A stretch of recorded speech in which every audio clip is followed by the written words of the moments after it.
I bé, ja som aquí, i tal com hem dit, parlarem amb en Quico sobre el nou número que ha aparegut ja, que tothom pot aconseguir i que, a més, els subscriptors ja l'han rebut a casa seva. És així, Quico? El número de les fonts. Que hi ha un tema central aquesta vegada, no? Que és prou important com perquè s'hi dediquin unes quantes planes. A veure, és un tema important i és un tema que aquí ho dieu una mica, no? O no vosaltres, però sí que hi ha hagut la participació d'alguns dels alcaldes d'aquesta època de Can Doro, estem parlant del tema de Can Doro, en el qual doncs expliquen la seva visió, no?, d'aquell moment. Explica una mica. Sí, explica una mica. A veure, des del moment en què l'Ajuntament, tota la zona aquesta de Can Doro, del Gordià, passa, es posen d'acord tots els grups municipals i representa que ara ja és del municipi, a veure què en fem d'això, no? Doncs ens vam plantejar, ara ja és el moment de fer-ne un balanç i de veure com ha anat tot, no? Com ha anat tot, perquè, esclar, aquest tema del de Can Doro ha estat, jo penso que dur i feixuc a nivell de poble. Ha dividit el poble, senzillament, o el va dividir. I per tant ara hauria de ser potser també el moment de poder juntar, tornar-lo a juntar, per dir-ho d'alguna manera, no? Llavors per això vam dir que el tema central, l'objectiu central, fos aquest de Can Doro. I per això ens vam plantejar dues parts. Una part que fer una història de tal com havia anat el més objectiu possible, que fan dues persones imparcials que no haguessin participat directament en l'afer, no? I llavors ens hem anat fent tot un balanç dia a dia, any a any, en aquest cas, de tot el que ha passat amb això de Can Doro. Evidentment, si aquí hi ha coses a afegir o a treure, o pot haver alguna errada o alguna visió molt personal, doncs sempre som temps d'ampliar-ho, rectificar-ho, el que sigui. Algú que pugui dir la seva. Aquest és l'article, és el gruix de l'article que ens han fet la Rosa Masó per un costat i en Bernat Calvo per l'altre. I després, la segona part, el que vam dir, ja que amb tot aquest afer, doncs, els responsables municipals, l'alcalde, a part dels partits polítics o així, no? Però l'alcalde, doncs, com a responsable màxim, ara que ja s'ha acabat, ens puguin dir la seva, com ho han viscut. Com ho han viscut, és a dir, els deien senzillament, expliqueu-nos vosaltres mateixos quina ha estat la vostra experiència, bona, dolenta, el que sigui, quina més s'ha viscut. I això ho vàrem demanar-ho als 4 alcaldes que hi ha hagut durant tot el procés, és a dir, l'Antoni Soy, l'Ester Merino, en Pep Masó i en Ferran Armengol, com a alcalde, no? Sí. Ho vam demanar en temps suficient, etc. Malauradament només hem rebut la resposta d'en Pep Masó i d'en Ferran Armengol, és a dir, no hem rebut la resposta de l'Antoni Soy ni de l'Ester Merino. La qual cosa ens sap greu perquè era la manera que ells poguessin manifestar exactament les seves sensacions. Senzillament el que demanàvem era això. Bé, cap problema. Poden tenir una oportunitat de poder... Sí, el que passa que no estarà dintre de l'article. Poden tenir l'oportunitat de fer-ho, jo què sé, com a cartes del director o el que sigui. Però la idea era fer el dossier aquest al gruix. I jo penso que el dossier que ha sortit és bastant important. És a dir, és prou ampli, exhaustiu. Aclareix moltes coses en el sentit que veus des de l'any 60 i pocs, no? Bueno, quan es va... Sí, però vull dir que es va vendre a l'Ajuntament, no? Del 60. Sí, aquesta és la història. Veus la història de com ha anat tot, no? Llavors, a partir del 87, quan hi ha tot el grup de defensa del patrimoni del poble, etc. És a dir, amb els daltabaixos que hi ha hagut i tot plegat, no? S'intenta explicar una mica, any a any, com han anat les coses. Perdona, ara... Jo, havent-ho llegit i veient les explicacions que dona això des de l'any 60 i pico que es va cedir a l'Ajuntament, veig que la cosa de Can Doro no és un tema de fa 4 dies. Vull dir, no ha sigut un tema que ha sortit ara amb tota aquesta polèmica que hi ha hagut a Can Doro, sinó que, per lo que jo veig, s'intueix que a partir de que aquest terreny se cedeix a l'Ajuntament, sempre hi ha hagut entrebancs pel mig, sempre hi ha hagut problemes, vull dir que és una cosa que ve llarg. Penso que gairebé és una mica la història recent d'Argentona. Jo fa 32 anys que visc a Argentona i em sembla que em fa 30 que visc això del Can d'Or. Sí. Passa del bombardeig, el no sé què... Sempre veus hi ha alguna cosa que vas allà que es queda... Em vas assabentant, però vull dir que comença. Sí. I la cosa, jo penso que d'aquest dossier, començant per la portada ja és prou maca. I tant. No? Aquesta portada és una portada d'una fotografia cedida pel forn de Can Moré, tenen ells allà penjada allà. És una portada de començaments de segle XX, sí, de començaments del segle passat, i és prou maca, segur que algú potser hi trobaria alguns coneguts. Algun conegut. O parents així, això dius que és principi de segle, principi de 1900... Sí, començaments del segle XX, això ho datem perquè no hi ha la data exacta. Escolta, i aprofitant que tenim l'oncle també aquí, jo, només una cosa que si voleu afegir-hi a la vostra opinió, però ara m'ha agradat molt sentir això dir, perquè això és una cosa que sí que potser, ja que parlem de que potser ara es tractaria de fer una mica les paus i que totes les bandes, tots els bandos que han opinat sobre el fet de Can d'Oro es posessin d'acord, potser una de les coses que sí que es posessin d'acord és que l'afer Can d'Oro ha sobreposat la mateixa coneixement de què era realment Can d'Oro. La gent potser sap més tot l'afer que no pas què va ser Can d'Oro, no? I sort que en aquest cas la revista parleu de la història aquesta, no? Hi ha una barreja de Can d'Oro i Cal Guardià. I Cal Guardià, sí. Hi ha una barreja, llavors van sortir les tombes aquelles, i la mina, i tot plegat, i si la font està ensotada, que si la traiem no la deixem. Vull dir que és... No, és tot un... Sí, però no tot un pack. No deixa de ser que estem parlant de la polèmica que hi va haver, no? Quan potser la gent ha sapigut lo de la mina, un cop va passar, la gent evidentment ha vist lo de les tombes, perquè es va fer les excavacions de nit. Però què era, sobretot per la persona que no va conèixer Can d'Oro, inclús quan estava abandonat però existia, què era Can d'Oro, què va significar Can d'Oro a Argentona, això potser no ho sap tothom, no? I llavors, per exemple, quan es va desmuntar tota la portalada així, les pedres es van portar a la roca i no sé si encara hi són o no hi són, etc. Això seria una altra història, no? Ja, això seria un misteri. Sí, és un misteri per resoldre. Igual està cobert de sorra i d'herbes, però igual està en alguna casa. Jo de seguida vaig pensar-hi. Ja fa uns anys el grup de fons vam anar allà dalt a buscar bordillos per fons i... Perdona, ara tots donem per entès on és allà dalt, però potser que la gent que s'escolti que sàpiga què vol dir allà dalt. És allà dalt, va. Esclar. A dalt i pa. A dalt i pa. El bosc de Can Serra, però dalt de tot, hi havia la pedrera, aquella pedrera que va ser d'en Busquer, no? Sí, que al principi el van portar allà i després van posar-hi 2 pedrots grossos perquè no s'hi pogués entrar-hi amb cotxe. El del grup de font hi vam entrar-hi més d'una vegada, a buscar, perquè l'Ajuntament ens ho donava, no? I estaven allà, vull dir. Hi érem, allà hi érem. Però ja parlo d'uns anys, Ara no ho sé. Escolta, una cosa que també volia comentar, ja que ha sortit el de la foto de la portada, una cosa que he quedat parat, perquè sempre quan parlem dels plataners de qualsevol poble de Catalunya, és una cosa que hi han estat tota la vida. Clar, jo he quedat sorpresa aquesta foto de principis de segle que no hi ha plataners. És allò que dius, primer estaven els plataners i després va ser... Però hi ha el fanal del gas, Sí. Per cert, parlant de fanal del gas, va sortir la notícia aquí, no, de la Cara i la Creu, dels fanals del gas, i el fanal del gas, precisament un que hi havia al començament del passeig Baró de Viver, no hi és ja. No, i ja quedava, em sembla, el pal. Sí. I amb els indicadors del restaurant... Però això què vol dir? Que ha desaparegut o que han dit que realment val la pena conservar-los i guardar-los? Ha desaparegut. Ha desaparegut. Sí. Però va ser de la nit al dia, perquè és allò de passar un dia i dir, mira, encara hi és, i l'endemà no hi era. Per tant, el que ens queda l'hauríem de conservar. Això em fa recordar una mica la pel·lícula aquestes de l'Indiana Jones, que el pobret descobria alguna cosa i deia, no pateixi que està ben resguard. Llavors ensenyàvem a l'última escena uns magatzems enormes i estava per allà, no? Pot ser que també estigui per allà dalt. Bueno, aquest era el tema central més alt. Però llavors també penso que hi havia 2 coses importants dins de la secció de les notícies de l'entitat. Una era la denúncia sobre la teulada que s'estava enfonsant a Can Ballot.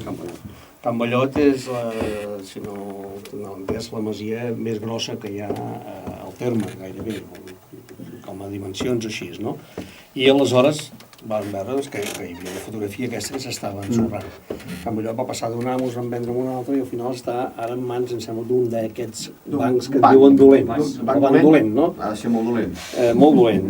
El que passa que, clar, l'Ajuntament no té un seguiment prou allò, i la Generalitat, llavors es va tornar a entrar, varen fer des del centre d'estudis una instància a l'Ajuntament per veure si ho vetllaven. Sembla ser que ara el banc aquest ho vol arreglar, pel que sigui. I l'altra cosa és la contenció de Can Puig i Cadafalc, que molt bé, Can Puig i Cadafalc ja és nostre, d'alguna manera, però si no s'hi fa res... Es continuarà com caient igual. Allà caient igual. I amb això lligo que l'editorial en aquest cas és bastant dura, aquest mes és bastant dura envers els responsables de l'Ajuntament. Vull dir que m'imagino, almenys si jo fos d'ells, haurien de fer una resposta a l'editorial o una resposta pràctica. En aquest cas, és a dir, això està així. Arreglant les coses. Sí. Per la gent que no l'ha llegit l'editorial, és extensa i completíssima, però molt resumidament li toqueu el crostó perquè, diguem, no fan els deures. No, perquè potser no... Perquè no hi ha moviment. No hi ha mobilitat. Fan els deures a poc a poc. Fan els deures a poc a poc. Allò que quan vas a escola no acabes de fer-ho tot el... Que ara estan per la suma i la resta. Escolta, veig que també, en aquest cas, de les primeres pàgines, ostres, teniu que heu adquirit, en aquest cas, un manuscrit sobre Argentona. Sí, un manuscrit i fotografies, a més a més. Això és important, intentarem a veure si ho publiquem, vam descobrir, per dir-ho d'una manera, i el vam adquirir, aquest manuscrit que està signat per Alejandro Cirici. Llavors, desconeixem l'Alexandre Cirici Pellicer, però no lliga amb les dades. És a dir, l'Alexandre Cirici Pellicer és més actual. És més actual. Això és de finals del segle XIX. Llavors, no sabem encara, no hem esbrinat prou bé si era un parent o no era un parent de l'Alexandre Cirici, que tampoc sabem si li venia Argentona o no venia Argentona. Estem amb això. Però el que sí que tenim és aquest manuscrit, escrit a mà, que intentarem doncs editar-lo perquè és una cosa nova, perquè el més antic que teníem era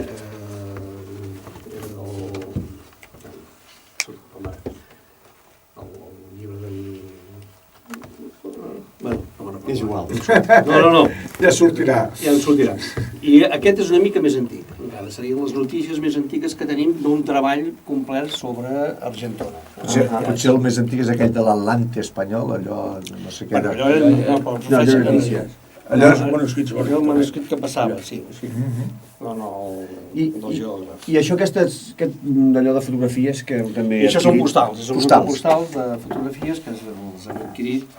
Intentem anar al que es trobi, hi ha diversa gent que ho fan, com a centre d'estudis també intentem si hi ha alguna cosa d'aquestes. Això són subhastes, vull dir que has d'anar a la subhasta a veure si arribes o no hi arribes. Sí, que igual tens assegut al costat el del Museu Nacional de Catalunya i teniu el centre d'estudis al costat, aquí lluitant per... Per cert, aquestes postals les podrem veure publicades a la revista les anirem publicant i em sembla que aquestes darrere ja n'hi ha alguna que són aquestes d'aquí a la contraportada. Que dius arxiu del centre d'estudis, doncs aquesta ja forma part d'aquestes postals. Veig que heu recuperat que l'exposició que es va fer sobre la Primera Guerra Mundial, heu recuperat, diguem-ne, que es pugui quedar escrit tot, perquè va ser molt interessant en aquest número de la revista Fonts. Són dues, és a dir, quan fa 8 anys ho vam fer-la, ja vàrem ressenyar-la a la revista, ara al ser el centenari vam recuperar l'exposició, la vàrem ampliar gràcies a la col·laboració d'un francès, un noi que viu que està a Vilassar, que és el que ens va portar tot aquestes d'això de les armes, en Gabriel Marc Viscanti, que es diu, que tenia familiars a la Segona Guerra Mundial, i ens va portar-ho tot. Entre això, les fotografies que ja teníem nosaltres del fons de l'arxiu de la família Catà i els materials que ens havia deixat també la família d'en Gaston d'Abat, vàrem tornar a fer l'exposició. Aquí ens vam posar d'acord, hi ha un altre article petit que ho expliquem, amb gent de Logronyo, que varen trobar fotografies de la mateixa època de les que tenen la família Catà. Són fotografies similars, ens varen posar d'acord amb ells I, bueno, ens vam convidar que vinguessin, els vam enviar la revista, etc. No? En aquest cas. I llavors, esclar, va venir en Joan Vilarroy a fer la conferència a començament d'any, a la Festa Major d'hivern, que va ser doncs, molt interessant doncs, sobre la Primera Guerra Mundial, en aquest cas. I també veig que us heu apuntat una mica tots aquests actes amb motiu del tricentenari i teniu un article que es diu La Guerra de Successió a la Serralada Litoral, que veig que entre moltes coses heu pogut recopilar Heu explicat una mica la cosa d'Òrrius. d'Òrrius. Ara aquí m'he perdut. La guerra aquesta, l'article aquest, val, fa referència a Òrrius. Òrrius concretament. Òrrius, sí, l'ha fet en Josep Maria Roquer i és sobre l'època aquesta a Òrrius. I dins de la mateixa època també hi ha l'article aquest d'Enric Sobinyà sobre el llibre del Mas Pins, que dona informació de la família de l'època. És una cosa ja molt més especialitzada, així. I llavors aquí, per acabar-ho, hi ha les ressenyes de la presentació d'un parell de llibres, el de la Margarida Colomer sobre la postguerra a Mataró, el de l'Antoni Soy, que m'ha fet també, i llavors la presentació del llibre d'en Puig i Cadafalch, un llibre que ha sortit fent una ressenya d'en Manel Cussats, de Mataró, en aquest cas no és l'escultor, sinó el periodista, i la Maria Josep que fa la ressenya del llibre aquest de la postguerra de Mataró de la Margarida. I en quant a la cara així, cosa curiosa, va sortir un poema enganxat a la paret del poble, que va durar 3 dies. No sabem l'autor o autora, ens coneixem, però vam tenir temps de poder-lo fotografiar i és prou interessant, independentment de si el poema és més o menys valuós o el que sigui, no? Però que és una cosa curiosa. I amb la creu, jo no sé si us hi havíeu fixat o no us hi havíeu fixat. Precisament, l'oncle que ens va obrir els ulls. Allà al torrent hi ha no sé si hi ha un pacte o no hi ha un pacte o estem amb això amb la crisi, anem a recuperar d'un ajuntament a l'altre i reutilitzem potser és una germanament, sí, però m'estranya que no estigui anunciant de fet vosaltres ja feu la broma que dieu agermanament municipal. Bé, en tot cas, explico per la gent perquè és que nosaltres ja sabem de què va, explico per la gent que ens escolta. Sí, hi ha una etapa d'aquestes de l'aigua, del gas, no, de l'aigua, deu ser això, del telèfon, no sé què, el torrent de Dolors Montcerdà gairebé tocant a la plaça de Vendre. És el primer que trobem, si aneu pujant per darrere la caixa, no? Que posa Ajuntament de Sant Andreu de Llavaneres. No, em sembla que no n'hi ha cap que digui d'Argentona. Ostres. No, sí n'hi ha d'Argentona. Sembla que no, però en tenim un de Llavaneres.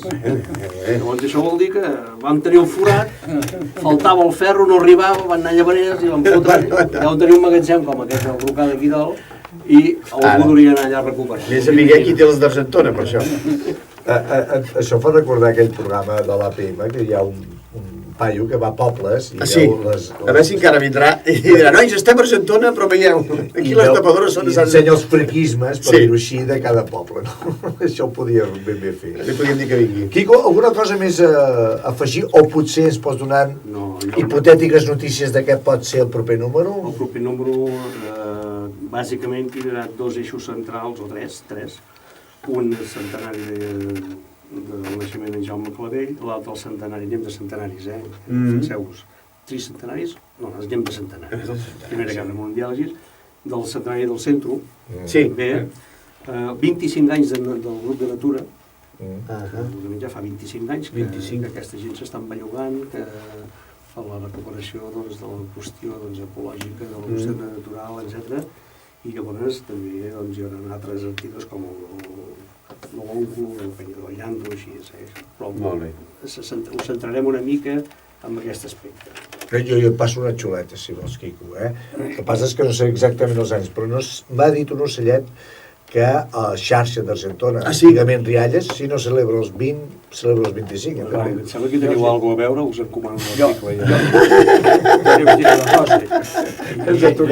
M'ho apunto, Mira què fa. Hi haurà altra entitat que també passa dels 25. Sí? Sí, és el grup de fons. Ja? Home, En Quico no donareu a l'abast, no donareu a l'abast, la Aquí revista. El grup de fons ja va publicar el llibre, o l'Ajuntament el va publicar l'any 82. Sí. Ja feia temps que estaven constituïts, aneu fent números, quants anys han passat. El 82 em sembla que feia potser 10 anys en el grup de fons. No ho sé, ara tampoc. Ostres, doncs, Això de les dates 92, les dic, 2000. però vull dir, Mare de Déu. fa anys. I tant, 30, Fa molts anys, més de 25, fa més de Fa més de 25. 25 I llavors. més, per això sí. Més. Més de 25. Jo hi vaig anar, hi havia homes grans, feia molts anys que hi eren. I jo porto 19 anys anant-hi. No, home, llavors sí, que fa forces. Sí, tant. Molt bé, Quico, doncs no sé si et fa il·lusió o et sap greu, però sempre quan vens aquí marxes amb deures. Sí. Però us he deixat deures a vosaltres, Val, el que passa és que haurem de parlar amb els superiors, Sí. Que són els que tenen Els superiors són els que faran els deures. Nosaltres els ajudarem a fer els deures. Els arxius, tenen els arxius. No, i després ja et diré amb qui també has de parlar. Sí, exacte. Bé, Quico, oncle, ja no te'n vagis. No, encara perquè ara et toca a tu. ja has començat una mica el Ja programa. ho faré curtet avui. Quico, ens veiem la propera i bueno, Moltes i gràcies. que vagi molt bé. I sempre que hi hagi alguna notícia del centre d'estudis ja sabeu que cap aquí a dir-ho ràpid. Esta és vostra casa. Molt bé, moltes Que gràcies. queda.